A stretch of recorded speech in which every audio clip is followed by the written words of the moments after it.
بسم اللہ الرحمن الرحیم۔ السلام علیکم۔ ہر روز نئی ویڈیو کے لیے چینل کو سبسکرائب کر لیں اور ساتھ لگے ہوئے بیل آئیکن کو دبا کر آل کی آپشن کو سلیکٹ کریں تاکہ ہر نئی ویڈیو کی اپڈیٹ آپ کو ملتی رہے۔ ایک دفعہ رسول اللہ صلی اللہ علیہ وآلہ وسلم سے عرض کیا گیا کہ کیا مسلمان بزدل ہو سکتا ہے؟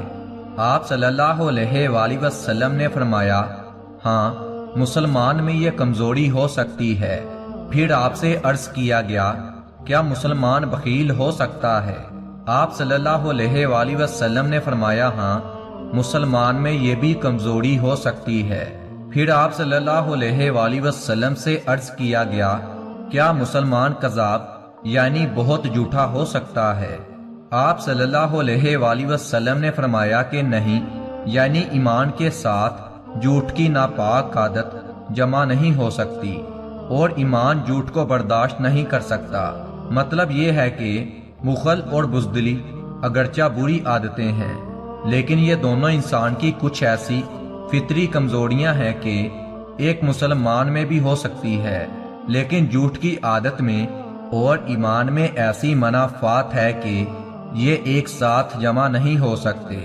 جھوٹ بولنے والے کا انجام قرآن و حدیث کی روشنی میں حدیث نمبر 1 کے مطابق ترجمہ عبداللہ بن مسعود رضی اللہ تعالیٰ عنہ نے بیان کیا کہ نبی کریم صلی اللہ علیہ وآلہ وسلم نے فرمایا بلا شبہ سچ آدمی کو نیکی کی طرف بلاتا ہے اور نیکی جنت کی طرف لے جاتی ہے، اور ایک شخص سچ بولتا رہتا ہے یہاں تک کہ وہ صدیق کا لقب اور مرتبہ حاصل کر لیتا ہے۔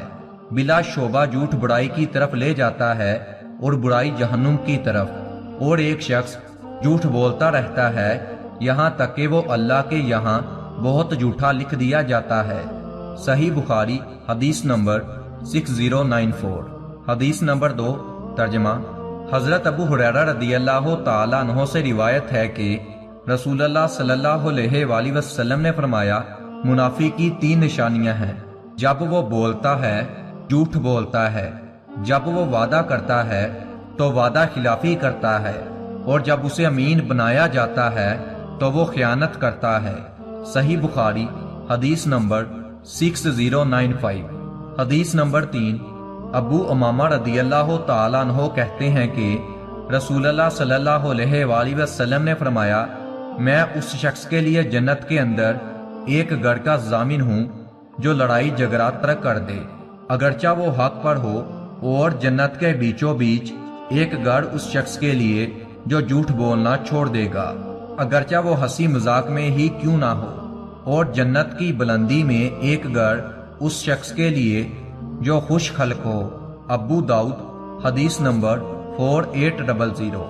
حدیث نمبر 4 ایک صحابی سے روایت ہے کہ میں نے رسول اللہ صلی اللہ علیہ وآلہ وسلم کو فرماتے ہوئے سنا تباہی ہے اس کے لیے جو بولتا ہے تو جھوٹ بولتا ہے تاکہ اس سے لوگوں کو ہنسائے، تباہی ہے اس شخص کے لیے، تباہی ہے اس کے لیے۔ حدیث نمبر 5 حضرت ابو ہریرہ رضی اللہ تعالیٰ عنہ سے مروی ہے کہ رسول اللہ صلی اللہ علیہ وآلہ وسلم نے فرمایا ظن و گمان کے پیچھے پڑنے سے بچو یا بدگمانی سے بچو، اس کے لیے بدگمانی سب سے بڑا جھوٹ ہے۔ نہ ٹو میں پڑو نہ جاسوسی کرو۔ حدیث نمبر 6 ام حمید بن عبد الرحمن ام کلثوم رضی اللہ تعالیٰ عنہ کہتی ہیں کہ نبی اکرم صلی اللہ علیہ وآلہ وسلم نے فرمایا اس نے جھوٹ نہیں بولا جس نے 2 آدمیوں میں صلح کرانے کے لیے کوئی بات خود سے بنا کر کہی۔ امام بن محمد اور مسدد کی روایت میں ہے کہ وہ جھوٹا نہیں جس نے لوگوں میں صلح کرائی اور کوئی اچھی بات کہی یا کوئی اچھی بات پہنچائی۔